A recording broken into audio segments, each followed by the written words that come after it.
thousands of these documented all around the world. So there's definitely What do going you to think be of a the, there's going to what do you be think a the odds of that happening are?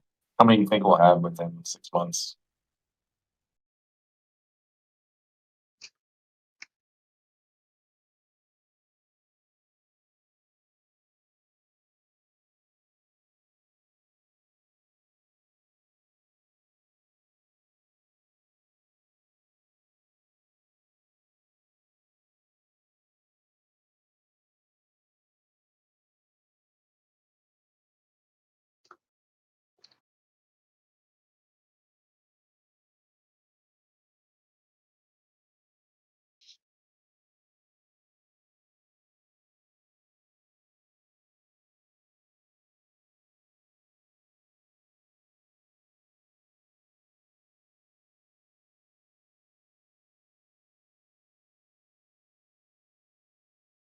yeah, that's what's cool about it. It can be integrated like into an app where you could have an app where people could actually input their results and their location.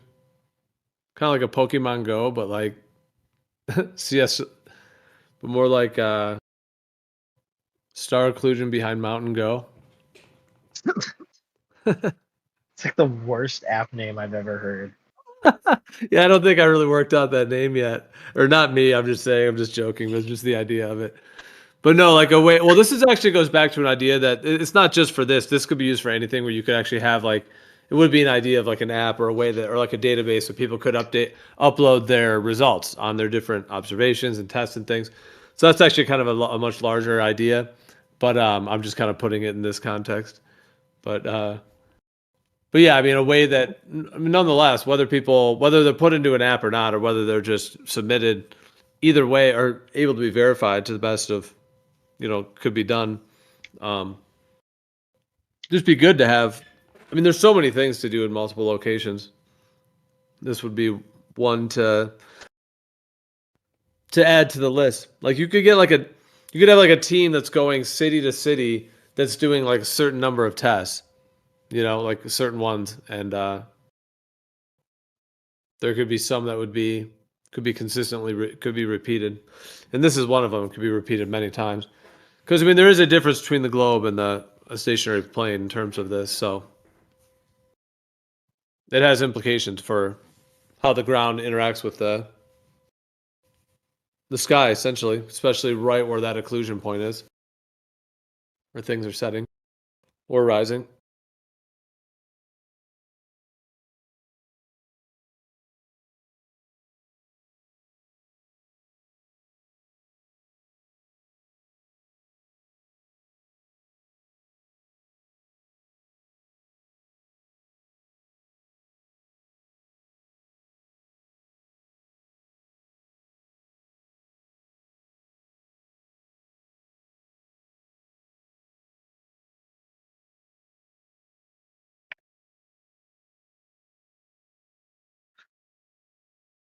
I was just thinking about this. Would this be a way to be able to like measure?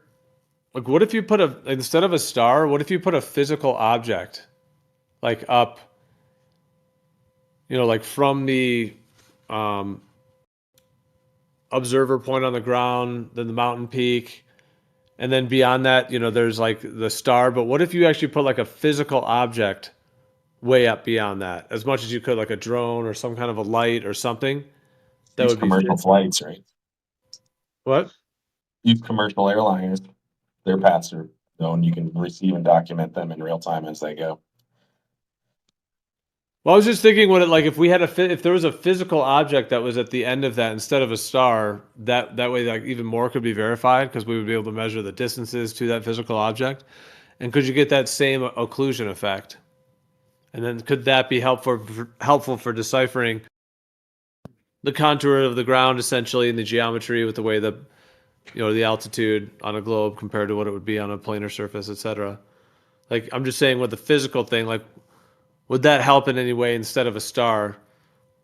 Also, would that help with refraction? Because if you had a physical thing, you could also be able to measure all the measure the gradient ideally. Because if you have a physical thing, okay, well it's up at this distance.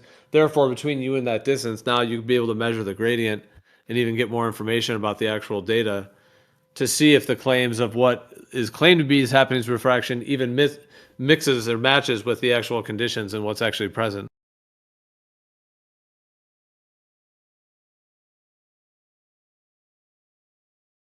But I'm just saying, instead of it being a star, because the only thing is that like there are claims of refraction that are going to happen with very far away celestial objects. So that's what I was thinking. If it was a physical object, would that change things? Because then we could measure that distance. We would know what the actual distance is instead of a star, which is a bit unknown. But that would require like putting some kind of physical object way up there in that straight line path from the observer to the peak of the mountain all the way through, like something like a drone with a light on it or something like that. Is what I was kind of thinking. But if it was physical, like I said, you could even measure the medium. You would know the distance, and then could you also replicate it and like use that as like a measuring stick for the Earth, basically? Use that as like a leveraging measuring tool between those points to be able to decipher whether the geometry is planar or, obviously, as they claim with the globe, the spherical. Just want to point out real quick, you guys have seen examples where the straight line path between the observer and the light is blocked by a physical object and refraction allows you to see that object. You've seen that observation before.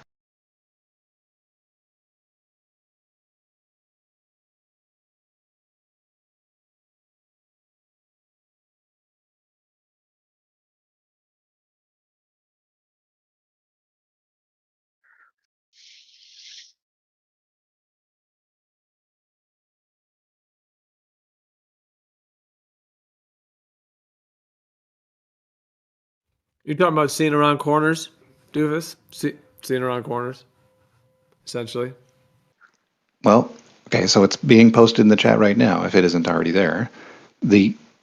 Basically, refraction is still in play even if there's a physical obstruction between you and the light source.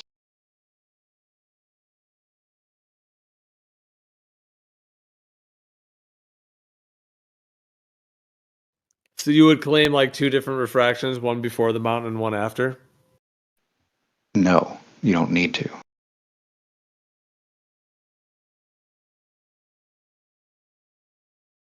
That's what I was saying. If it was a physical object, you could even do like a physical line too, but that would be tougher. But The object in this particular thing that I posted is physical. It's a curved piece of wood. It's a curved piece of wood.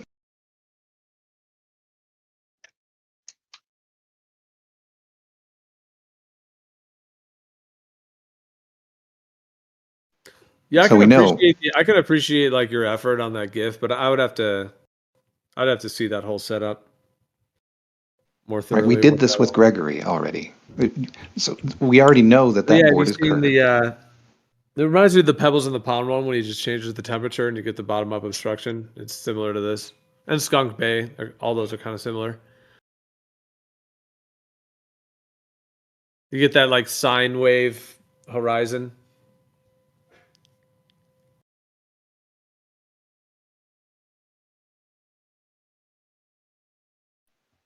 Right. So we know though that with a physical thing blocking the light between you and the light source, that refraction could still bring it back and make it visible again, right? And on a flat plane, wouldn't you need upwards refraction for bottom up obstruction? Well, I just want to make sure that we're clear that refraction is still in play. When they claim that refraction can't be in play because an occlusion happened, that's wrong.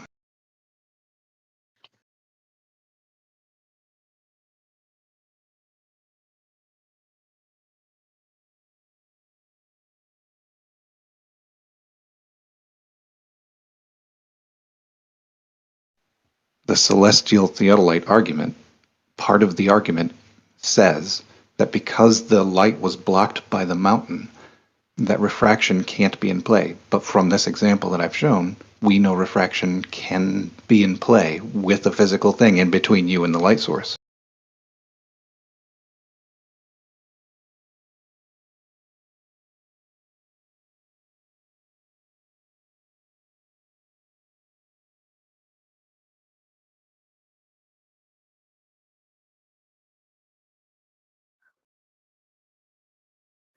Doofus, if this is done in more and more locations, and they're planar, just they keep being planar, are you gonna call them all coincidences?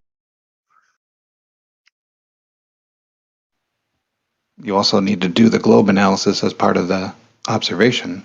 I mean, for this one in particular, the observation matched the globe and the flat Earth. Well, I say flat Earth, but it's not actually a flat Earth prediction, but it matched both predictions. You love it, dude. You love flat Earth. It's your favorite.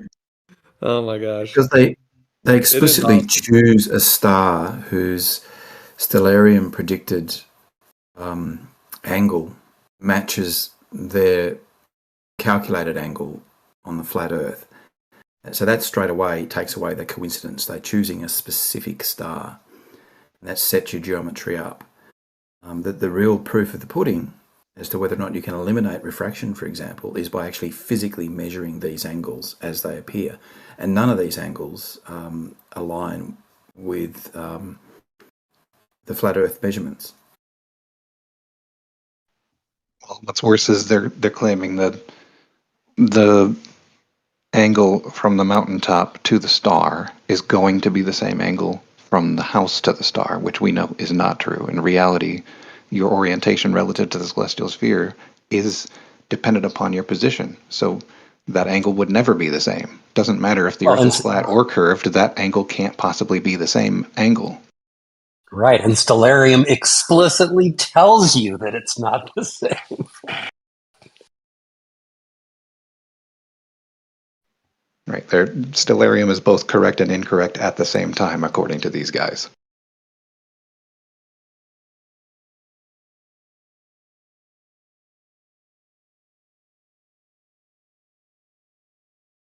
Yeah, and then it's like a huge thing, because if stellarium gives the accurate, true geometrical angle to a star with atmosphere turned off, then that should be the same angle, whether it's put at his house or at Pike's Peak or somewhere halfway between. The angle to the star should still be the same as long as it's along that same line of sight. Well, one weird thing about that, I've been loath to bring it up. It's interesting that we're not talking about the fact that these stars are painted on a dome 3,000 miles high, because that actually makes the analysis a little bit harder if you want to actually try to correct for parallax. That gets to be a thing that's a little difficult.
Yeah, so just a carnivore, I think, heard my voice is Alan. It's funny, my voice always gets heard as somebody else.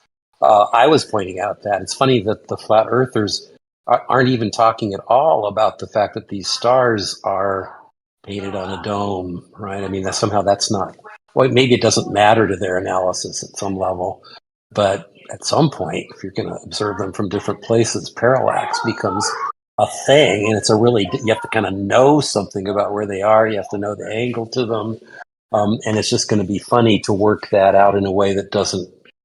Of course, it gets that old 69 miles per degree thing. The fact is, it's 69 miles per degree. It doesn't work any other way.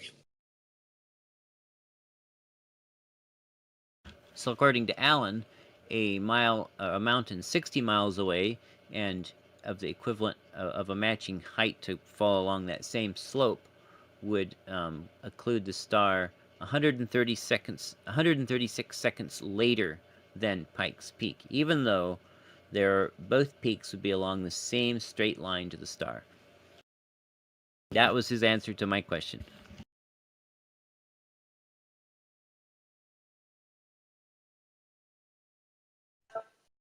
Maybe because the physical peak isn't obstructing. I don't know. How's that going to work? Well, it was the only thing he could fudge on.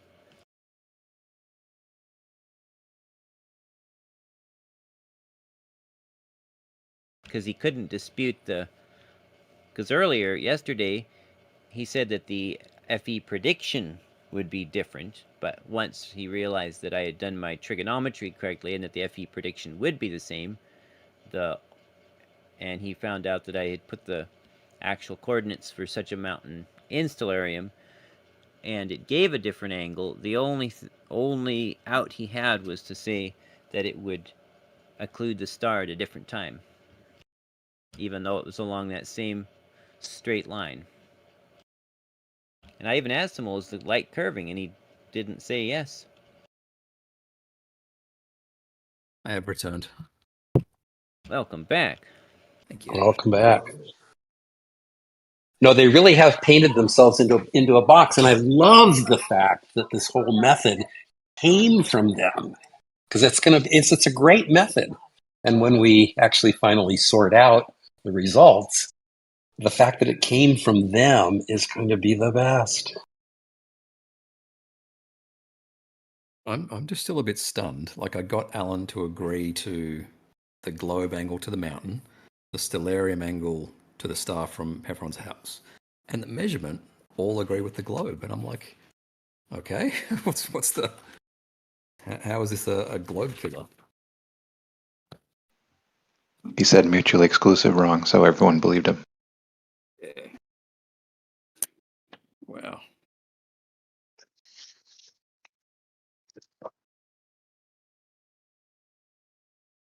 I'm going to work out the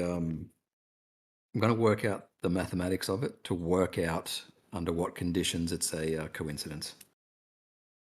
So yeah. All right. My daughter wants to record. Sorry, my child wants to record.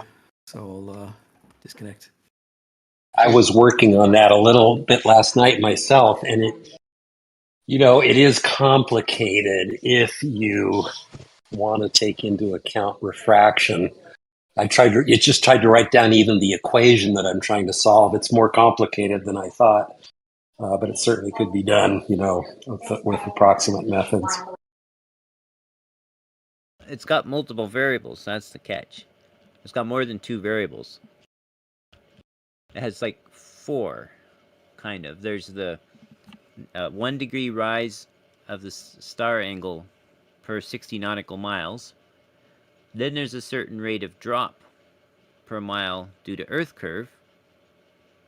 And then those cross over at a certain point depending on the height and distance of the mountain. And right, and there's the barometric pressure of the observing site that changes the celestial refraction too. Yeah, and then that factors into the curve as well. So it's where these 3 curves cross over at the peak of a mountain that could be at a different distance or a different height. And when they all line up, then it works on flat or globe. Well, flat according to his method. He could make it work at different locations by turning on refraction correction at the top of the mountain.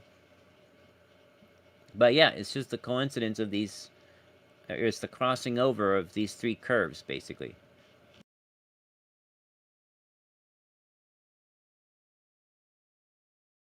Did that sort of make sense?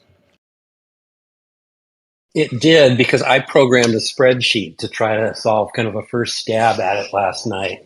And while the results kind of varied with different choices of variables, I found pretty consistently that things worked out pretty well as long as things were nearby. And as you got further away, basically when you get to the place where the curvature of the Earth starts causing a drop that's a significant fraction of the height. I mean, probably just as you'd expect, right? That's where it really does go south. Right, because the angle to a mountain peak as it moves away, if mountains moved, drops linearly, angularly with distance, but the with different choices of variables, I found pretty consistently that things worked out pretty well as long as things were nearby. And as you got further away, basically when you get to the place where the curvature of the Earth starts causing a drop that's a significant fraction of the height. I mean, probably just as you'd expect, right? That's where it really does go south.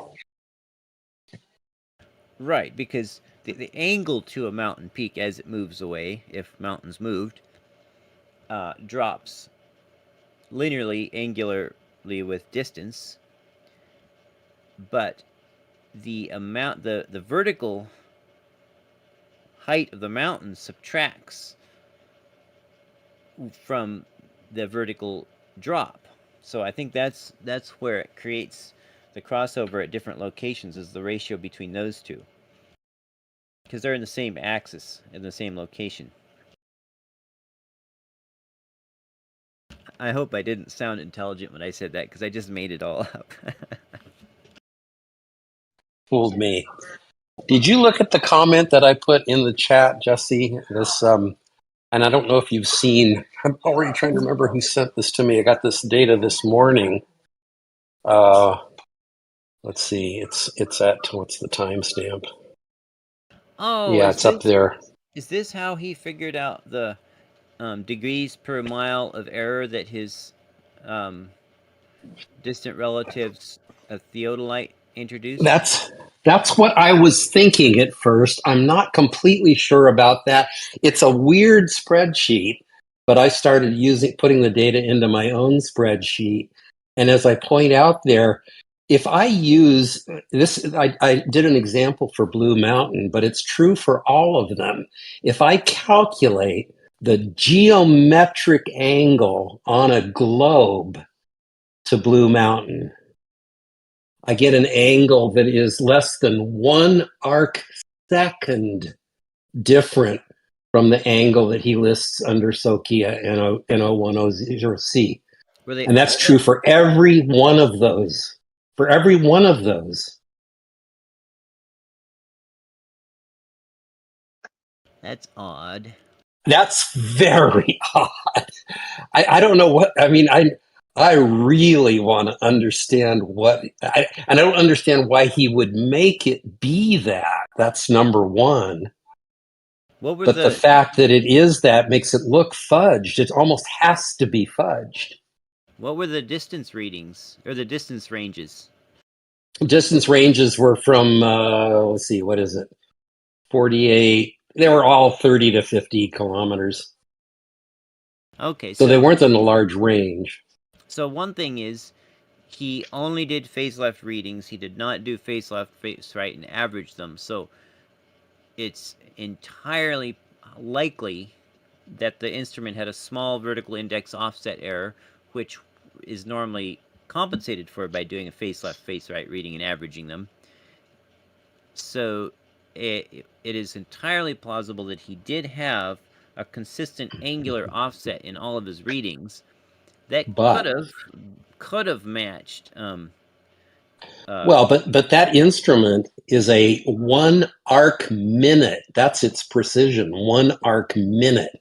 And every one of those is within an arc second of the exact value that I get for calculating using a 6378 kilometer globe. Oh, 1 arc second. Are you sure it's only good to 1 arc minute? Yeah, I looked it up. It's it has its vernier reading is 1 arc minute. It says 1 arc minute vertically, and I think it says 20 arc seconds horizontally or something. I thought it was the other way. Well, look it up again. I'm pretty sure that's right, because when I saw that at first, I thought, why would it be that way? So I looked at it again, and I'm pretty sure that's what it is. But even if it was 20 arc seconds, there's no way you'd measure 5 mountains and get all of them to match the globe. I mean, I wouldn't expect even that my globe calculation is that accurate. And yet the thing he's claiming for his Sokia is within an arc second of every one of those using the data that's shown there. And I don't know what he used for the radius of the Earth. In fact, he doesn't, and he never even calculates. That's the other thing. He never actually calculates the globe angle. I had to use his data to do that. And when I did, I got the Sokia values. Okay, so the vertical circle is, let's see, make sure this is the N010C. Yep. Okay, the vertical circle is direct reading to the nearest 30 seconds. The vernier reading is to the nearest 1 second. 1 second. Well, that's weird. Because somebody told me a minute, and I kind of didn't believe that for a Theodolite because it should be able to do that. Well, Yeah. okay, if that's true, then it's conceivable. But here's the other weird thing: why would he get measurements that within 1 arc second agree with the geometric angle on a globe? No refraction. Yeah, that's very strange. If he'd only did it at one distance, it could have been that the vertical index error offset was just equal to the value of refraction at that distance. And since he didn't do face right, face left, you wouldn't have known. But if he did different distances, well, maybe the distances were grouped close enough that they were still within one. I don't know. That is very unlikely, though, that he was within an arc second at those distances. That's what it seems to me. And so I'm trying to look up this because I found a manual, an online manual. So I'll have to, do you have the link to whatever you looked at to get those specs? Yeah, hold on. And this is just a comparison of different ones, but it does list that one. I'll take you.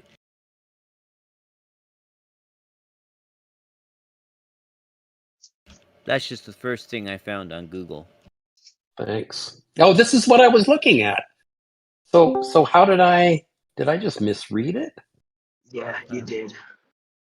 Okay. Be better. Do better.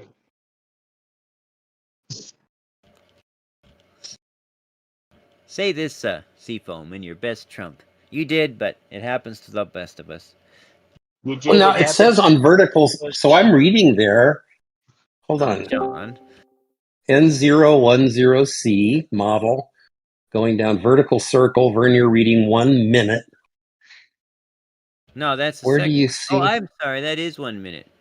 Hold on. Yeah. Hold on. Vernier graduation direct reading 30. Oh, okay. It does say 1. Yeah, horizontal 20 seconds, vertical 1 minute. Oh, how about that? I apologize. Well, I'm just glad to get to the bottom of it. And of course, Yeah. the nice thing is I know that when I'm talking to you, we will get to the bottom of it. That's the other nice thing.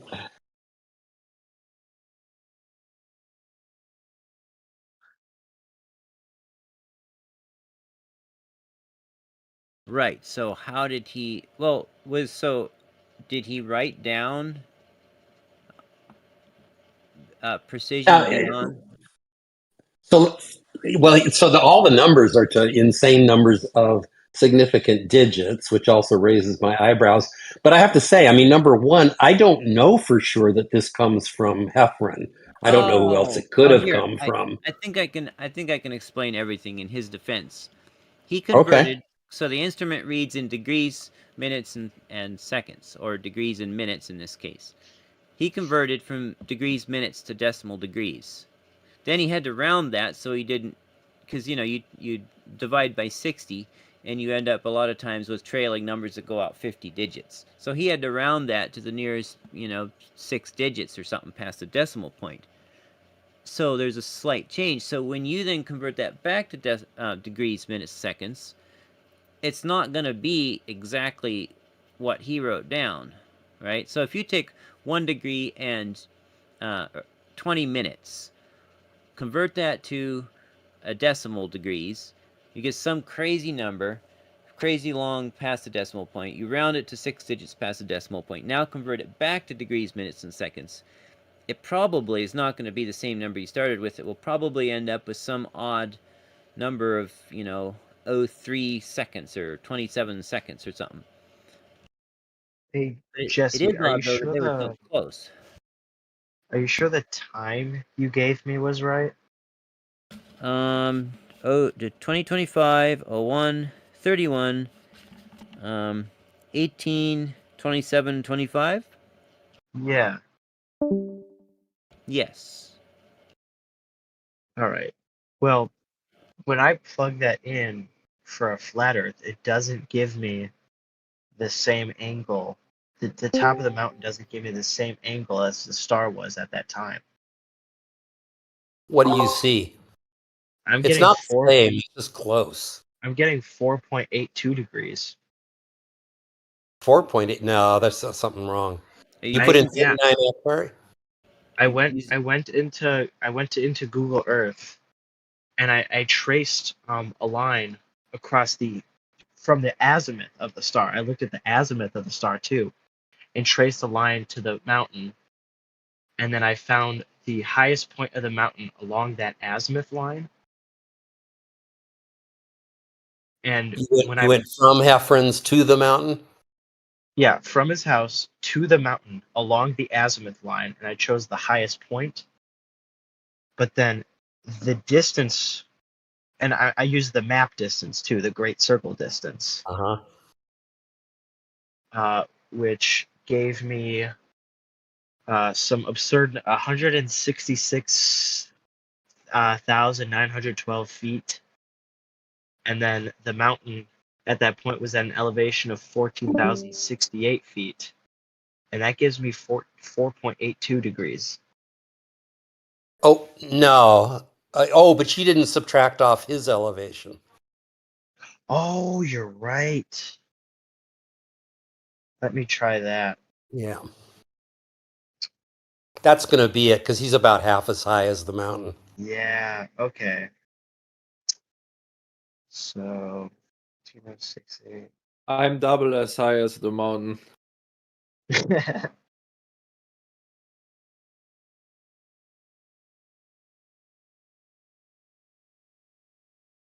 Yeah, that got me 2.49 degrees. But still, the altitude of the star at that time would have been 2.09 degrees.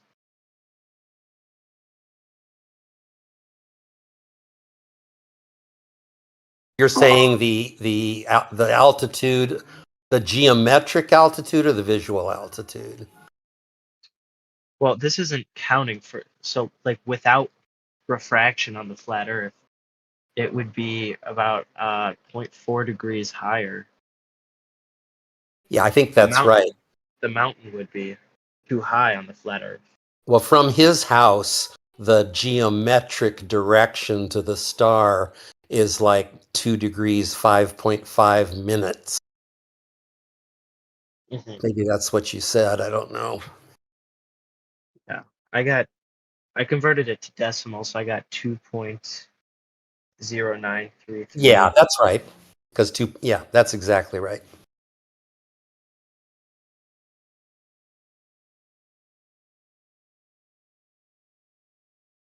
Oh, here's a question for you, John.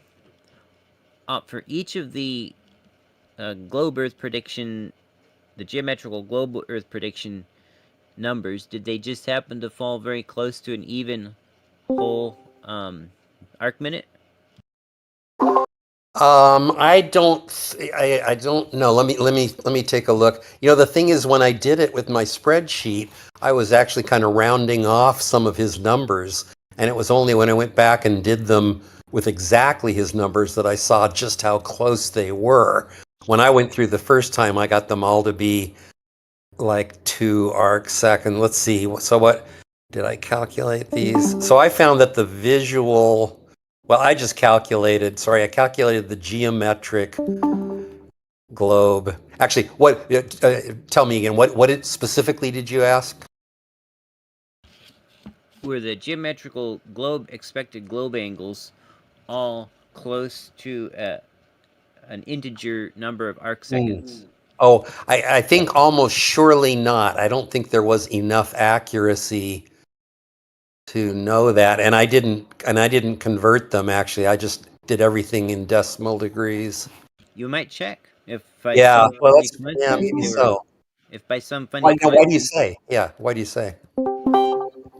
yeah, if by some funny coincidence they all happen to be close to an integer arc minute, Mm. and he read them to the nearest arc minute, then they would be pretty close.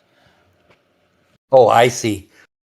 Uh, So let- It doesn't explain the consistent offset, but it yeah. explains the tight grouping. so doesn't it present a problem to flat Earth that without refraction, at the time the mountain would be half a degree too high, and then with refraction it'd be even higher. It would seem like it, right? Like, and half a degree isn't chump change either. That's the size of the moon. Yeah. Are you using Stellarium, Seafoam? I used my own the app on my phone. Oh, okay. Because in Stellarium, if you're using the atmosphere turned on, you need to press F4 and click the wrench and set the barometric pressure that is equivalent to that goes with your elevation, because it doesn't automatically update that, even though you may set an elevation in the location. Yeah, I don't think my app has that. But it does tell me that the mountain would be way too high. Does your app allow you to turn atmospheric refraction on and off? I don't think so. I mean, That's it kind does of have. important. That's a reason to use Stellarium. I think if you're going to talk with them about what they did, because they turn refraction off entirely. Mhm.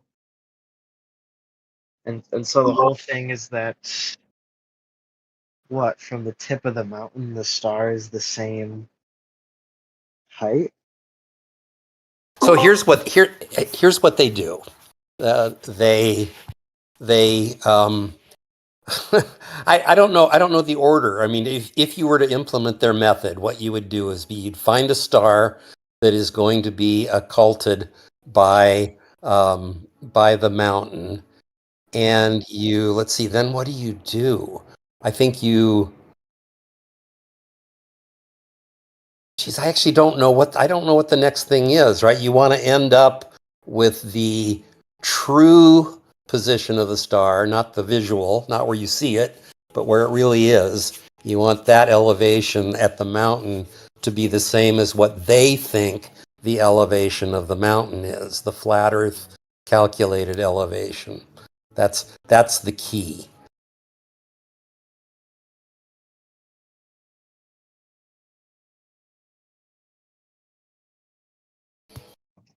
But you can't have your cake and eat it too. Well, that is kind of Where having, yeah. Go where ahead. from the house the mountain is too tall to see the star using a flat Earth. Right? Yeah, absolutely. I mean, if you ask Stellarium how, where the actual star was viewed from Heffron's house at the time of the occlusion, it gives you that 2 degree 5.5 minute thing, which is way below the peak. And of course, if you ask it where the visual star was, it'll tell you 2 degrees and 19 minutes, which is that is the visual height of the mountain as you would calculate with the globe.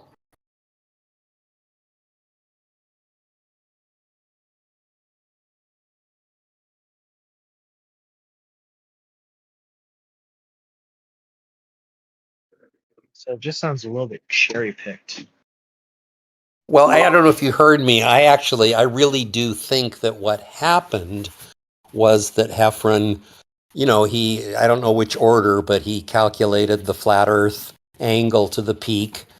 And then he had this, pretty crappy level transit that measures only to the nearest 5 minutes. And then he claims to have measured 2 degrees and 30 minutes, which first of all, he calculated 2 degrees 31 for the flat Earth, no refraction angle. And then he measured 2 degrees 30. And I think, I speculate that he saw that and said, oh, cool, right? I mean, I got a value just what I measured. Now, I don't know whether he tweaked that measurement to try to make it be there, but he could have easily just had it misaligned and gotten that and then gotten excited. And then if I were him at that point, what I would have done would be to ask Stellarium how high the star was. Oh, and then he thought about this celestial theodolite measurement, and he found a star that was going to be occluded, and then he measured the time of the occlusion, and that's all cool. And then if I were him, I would have then just asked Stellarium how high that star was. What else would you do, right? But if he did that, he would have been disappointed. So I kind of imagine that at that point, he probably all but gave up, but thought, well, let's look at what the star looks like from Pikes Peak. I can imagine him thinking that would be the same thing, because after all, flat Earth and all that. And so he looked, and disappointment there too, because it's 2 degrees 42 minutes from the top of Pikes Peak. But then he found out that if he turned refraction off, he got, 2 degrees 31, 32 minutes. And that's pretty much the angle he was looking for from the start.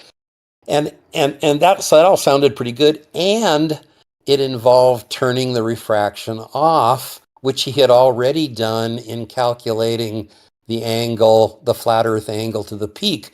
So he had a flat Earth, no refraction angle to the peak of 231 and a stellarium, no refraction angle to the star of 232 or whatever it is. It's a little higher. And I think at that point he probably just said, wow, that's a little confirmation bias, but he said, this is great. They're both no refraction. And he probably thought, oh, because this method defeats refraction, because I'm using the occlusion, it automatically takes in, and it's the peak that I'm looking at. I don't have to worry about refraction. So I think it just all got kind of bollocksed up in his mind as he tried to make it make sense, and of course wanted those angles to be the angles.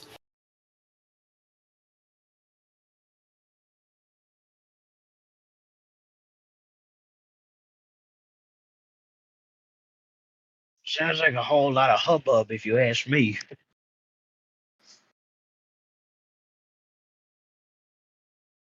Interesting.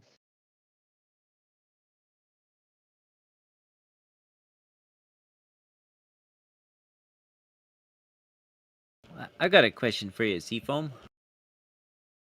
Ask away.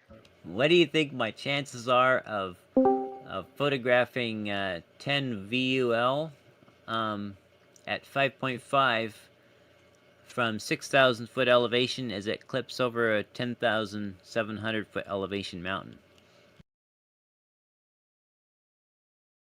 It says it's reduced to 10.24 by almost 40 air masses. 10 Volpega. That's a fun one. Your chances of it? Yeah, like on 3200 ISO for 1 second exposures or 2 second exposures. That star is +5 magnitude. 5.5, Stellarium says. Yeah, I just rounded. My analysis says 5.5. Might be difficult, but yeah, I do think with a good exposure, you should be able to see it. Maybe I need to rig my Gen 3 image intensifier tube up to my telescope. Maybe. That might Whatever do works. it. Yeah, that should do it. I might Yeah, have. Yeah, but +5 isn't bad for a star at all. But at almost horizontal, that's kind of pushing it. True. And it looks like it would still be kind of sunrise or sunset. I'm looking in next month, middle of next month. Oh, Which- what time? I was still That would set put to it. January. What's that? I said I was still set to January. That would put it about 2,300 hours. So about in sometime early April, probably.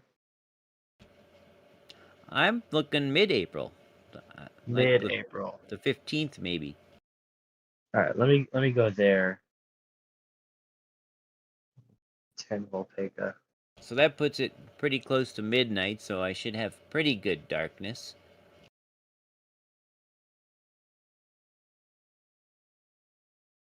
Oh yeah, okay. In April, yeah, it should be.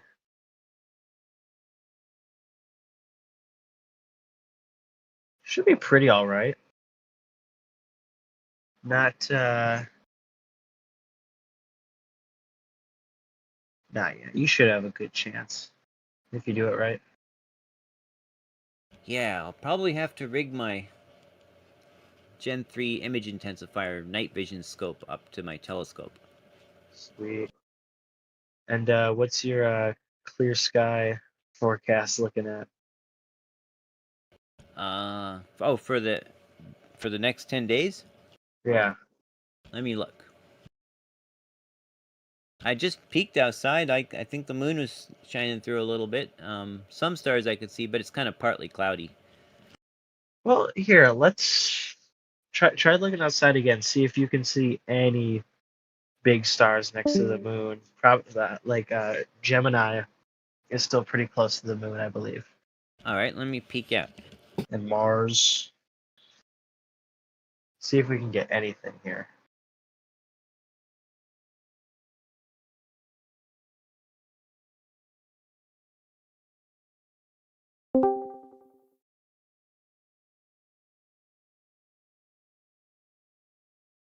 I'm just happy that I'll be able to see the lunar eclipse. I was so angry when I thought I wasn't going to be able to see it.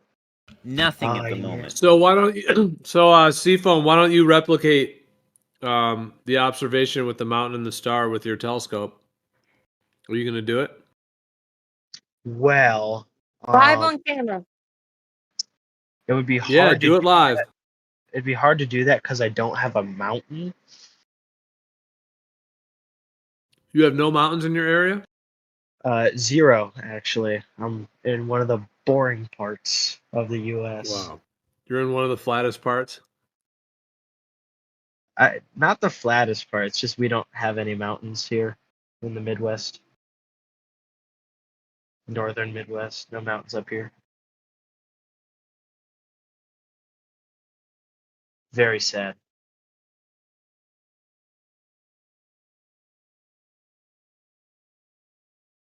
So you'd have to I travel somewhere? You'd have to travel somewhere to do it?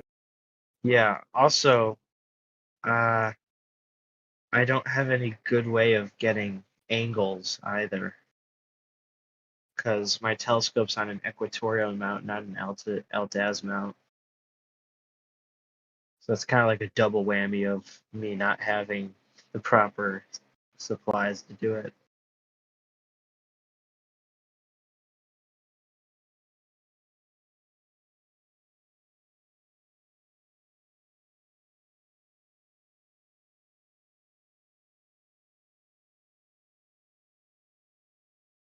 But I would if I could.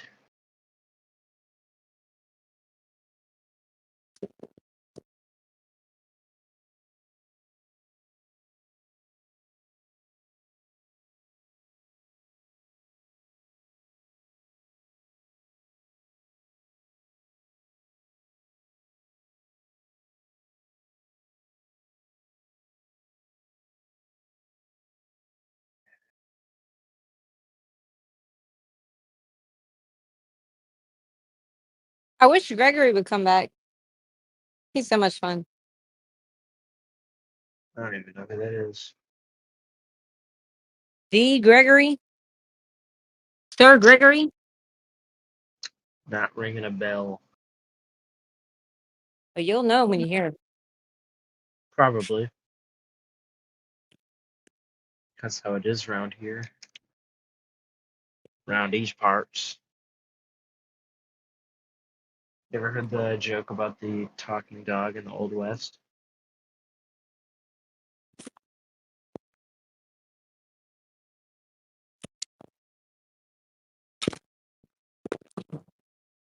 Yeah, I think I heard a little bit of what happened earlier, but yeah, I guess it got a bit heated, but then it calmed down a bit earlier. It got a little wild. At one point. Holding people to the fire. I do sometimes. It's entertaining. Yeah. Fun. I learned a lot.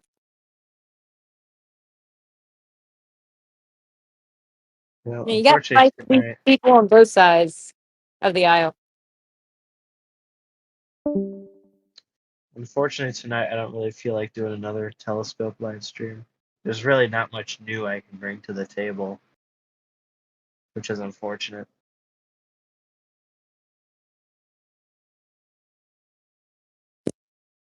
But Wednesday will be fun with the ISS live stream.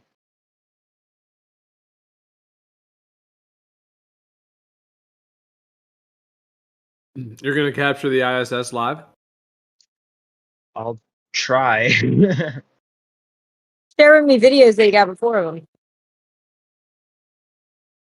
It is a little difficult, and I'm still definitely learning how to get it. Can you see an astronaut in the cupola?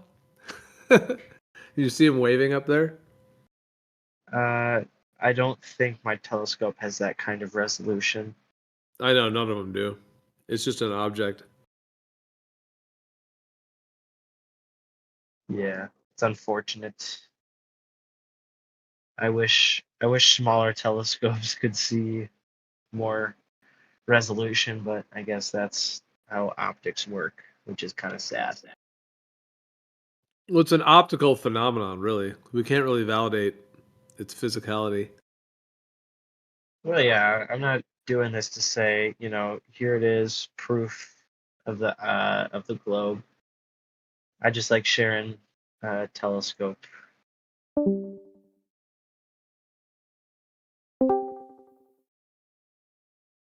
Discord.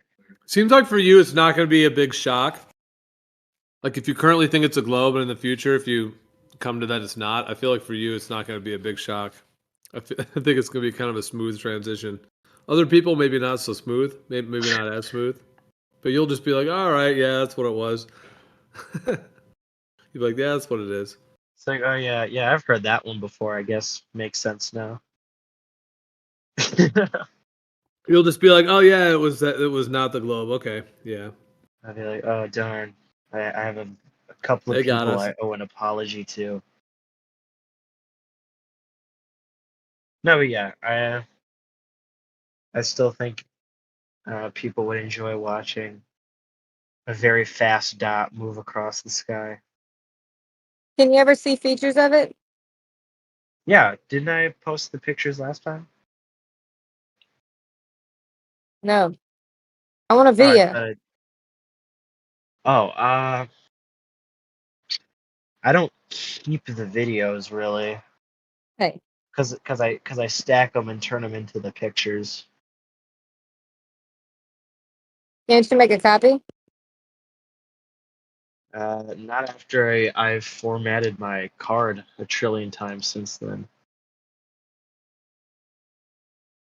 I usually clear my card every time I go out.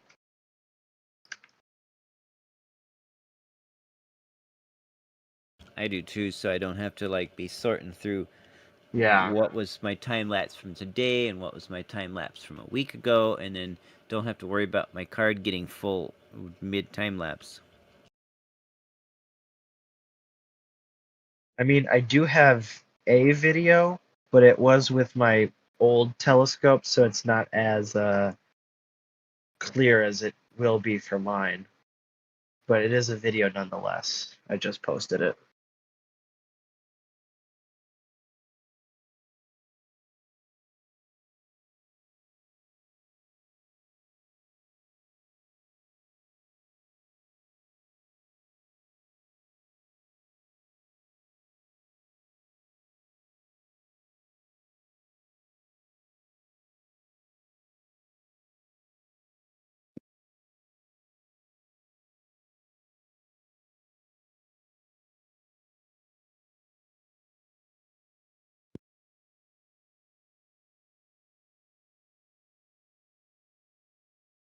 That's all I can really give you. But on Wednesday, when I do this stream, I'll be able to show you guys the full video I got.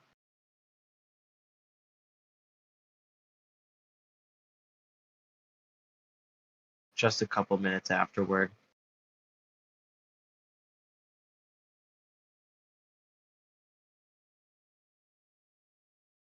So it doesn't work for if you are doing a measurement above the surface.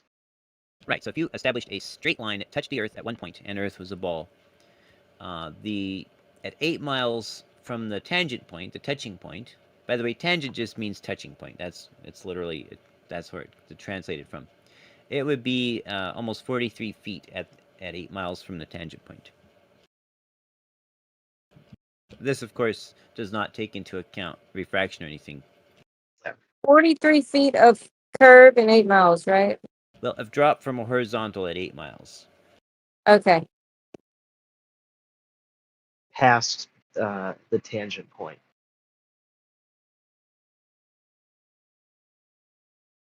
Yeah, Taylor, I tagged you in the live stream chat if you want to try to put the formula through the test yourself. Oh, thank you. There's a few formulas for the curve. Yeah, you're welcome. If you were measuring it with like a theodolite in standard atmospheric conditions, then it would be 6.3 feet less than that of drop measured. Okay.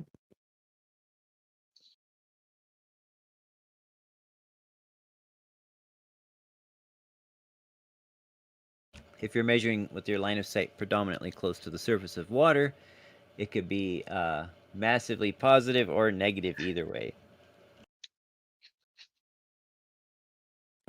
I mean, in only 8 miles, even without going up off the ground, but even at 8 miles, that's like 4 basketball hoops stood up. 43 feet. That should be so measurable and just verifiable if it really was there. It's like 3 basketball hoops stacked on top of each other. I'm just using that as like it's just like it's quite a bit. Americans will use anything but the metric system. And 7 basketball hoops away. Did you ever see the one where Dude, we just measure by basketball hoops. That's it. Did you ever see there was like a news article? It's like a sinkhole opened up 6 dishwashers wide. And it's just like a compilation of crazy measurements that Americans will use except for metric.